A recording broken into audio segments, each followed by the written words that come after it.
Studio. Hi friends, നമുക്ക് ഇന്നത്തെ evening സ്നാക്കിന് ഒരു പഴംപൊരി ആയാലോ. പഴംപൊരിക്ക് വേണ്ട സാധനങ്ങൾ നമുക്ക് നോക്കാം. ആദ്യം തന്നെ പഴം വേണം. നേന്ത്രപ്പഴമാണ് വേണ്ടത്. നേന്ത്രപ്പഴം, പിന്നെ നമുക്ക് ബാറ്റർ പ്രിപ്പയർ ചെയ്യാൻ നോക്കാം. ഓക്കെ, ബാറ്റർ പ്രിപ്പയർ ചെയ്യാൻ വേണ്ടിയിട്ട് നമുക്ക് അത്യാവശ്യം വലിയൊരു പാത്രം എടുക്കാം. അതിലേക്ക് നമുക്ക് ഓൾ പർപ്പസ് ഫ്ലോർ അല്ലെങ്കിൽ മൈദ ചേർക്കാം. ഞാനിപ്പോൾ ആ തവിക്കൊരു 5 തവി മൈദയാണ് എടുത്തിട്ടുള്ളത് 2 പഴത്തിന് വേണ്ടിയിട്ട്. അപ്പം നമുക്ക് ബാക്കി എന്തൊക്കെ സാധനങ്ങളാണ് ബാറ്റർ തയ്യാറാക്കാൻ വേണ്ടതെന്ന് നോക്കാം. അതിലോട്ട് നമുക്ക് ബാറ്റർ സ്മൂത്ത് ആവാൻ വേണ്ടിയിട്ട് നമ്മുടെ സോഡ പൗഡർ ഇട്ട് കൊടുക്കണം. സോഡ പൗഡർ ഞാൻ ഇട്ടേക്കുന്നത് 1/2 ടേബിൾ സ്പൂണാണ് ഇട്ടേക്കുന്നത്. 1 ടീസ്പൂൺ അല്ലെ 1/2 ടേബിൾ സ്പൂണാണ് ഇട്ടേക്കുന്നത്. പിന്നെ കളറിന് വേണ്ടി അല്പം മഞ്ഞൾപ്പൊടി ഇടുന്നുണ്ട്. മഞ്ഞൾപ്പൊടിയാണ് ബെറ്റർ. പിന്നെ ഞാൻ ഇതൊരു ഇൻസ്റ്റൻ്റ് ആയിട്ടാണ് ഉണ്ടാക്കുന്നത്, അതുകൊണ്ട് ഞാനൊരു ശകലം ഈസ്റ്റ് ഇടുന്നുണ്ട് പെട്ടെന്നൊന്നാവാൻ വേണ്ടിയിട്ട്. അത് നിങ്ങളൊന്ന് ട്രൈ ചെയ്ത് നോക്ക്. കടയിൽ നിന്നൊക്കെ കിട്ടുന്ന ആ ഒരു ടേസ്റ്റ് അത് കിട്ടും കേട്ടോ അങ്ങനെ ആകുമ്പം. പിന്നെ നമുക്ക് പഞ്ചസാര, ബാറ്ററിന് മധുരം വേകാൻ വേണ്ടി പഞ്ചസാരയും വേണം, ശകലം ഉപ്പും വേണം.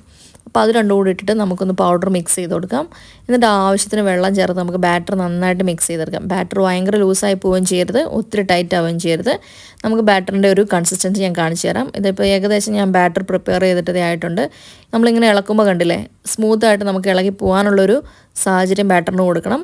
അപ്പം നമ്മളിങ്ങനെ മേലോട്ട് ഈ ബാറ്ററിന് എടുക്കുമ്പം അതിൻ്റെ കൺസിസ്റ്റൻസി എങ്ങനെയാണെന്ന് കറക്റ്റ് നമുക്ക് മനസ്സിലാവും. കണ്ടോ, നമ്മുടെ ഉണ്ണിയപ്പത്തിൻ്റെ നെയ്യപ്പത്തിൻ്റെയൊക്കെ പരുവല്ലേ, ആ ഒരു പരുവം തന്നെയാണ് ഇതിനും. അപ്പം ബാറ്റർ പ്രിപ്പയർ ചെയ്ത് നമുക്കൊരു സ്ഥലത്തേക്ക് വെക്കാം. ഇനി റെസ്റ്റ് ചെയ്യാൻ വെക്കാം കേട്ടോ. ഒരു 1 അവർ അല്ലെങ്കിൽ കുറഞ്ഞൊരു ഹാഫ് ആൻ അവർ ടു 1 അവർ നമുക്ക് വെയിറ്റ് ചെയ്യാൻ വെക്കാം. ആ സമയം കൊണ്ട് നമുക്ക് പഴമൊക്കെ ഒന്ന് മുറിച്ച് സെറ്റാക്കി എടുക്കാം. വലിയ പഴമായതുകൊണ്ട് ഞാൻ 2ആയിട്ട് മുറിച്ചിട്ടുണ്ട്, കാരണം അത്യാവശ്യം നല്ല നീളമുള്ള പഴമായിരുന്നു. അപ്പോൾ പഴം എപ്പോഴും ശ്രദ്ധിക്കുക, അത്യാവശ്യം നന്നായിട്ട് പഴുത്ത പഴം എടുക്കാൻ ശ്രമിക്കുക. ഓക്കെ, ഇനി നമുക്ക് നേരെ പഴംപൊരി ഉണ്ടാക്കാൻ വേണ്ടി പോവാം. ഒന്നുകിൽ നിങ്ങൾക്ക് സൺഫ്ലവർ ഓയിലോ എന്ത് വെജിറ്റബിൾ ഓയിലോ എന്ത് വേണമെങ്കിലും എടുക്കാം, വെളിച്ചെണ്ണ എന്ത് വേണമെങ്കിലും എടുക്കാം. വെളിച്ചെണ്ണ എടുക്കുമ്പോൾ വേറൊരു ടേസ്റ്റ് ആയിരിക്കും, അത് ഇഷ്ടമാണെങ്കിൽ മാത്രം എടുത്താൽ മതി. റസ്റ്റ് ചെയ്തതിന് ശേഷമുള്ള ബാറ്ററാണിത്. നമുക്കിനി ഓരോന്നായിട്ട് ചുട്ടെടുക്കാം. ഓക്കെ, അപ്പം പഴം നന്നായിട്ട് മൈദയിൽ മുക്കി നമ്മുടെ ബാറ്ററിൽ മുക്കി ചൂടായ എണ്ണയിലേക്ക് ഞാൻ ഇട്ട് കൊടുത്തിട്ടുണ്ട്. ചൂടായ എണ്ണയിലേക്ക് ഇട്ടതിന് ശേഷം ഇത് ഒരു ഭാഗമായി കഴിയുമ്പം അപ്പുറം ഇപ്പുറം മറിച്ചിടുക. ഇപ്പോൾ നമുക്ക് ഒരൊറ്റ ടൈമിൽ വലിയ പാത്രമൊക്കെ ആണെങ്കിൽ 4-5 എണ്ണം 6 എണ്ണമൊക്കെ വരെ ആക്കാം കേട്ടോ. എൻ്റെ അധികം ഞാൻ പറഞ്ഞില്ല, അത്ര വലുപ്പം കൂടുതലായതുകൊണ്ട് ഞാൻ ആ പഴത്തിന് 2ആയി കട്ട് ചെയ്തു. അപ്പം ഇതേണ്ട നന്നായിട്ട് മൊരിഞ്ഞ് പഴംപൊരി ആയിട്ടുണ്ട്. ഒട്ടും എണ്ണയൊന്നും കുടിച്ചിട്ടില്ല.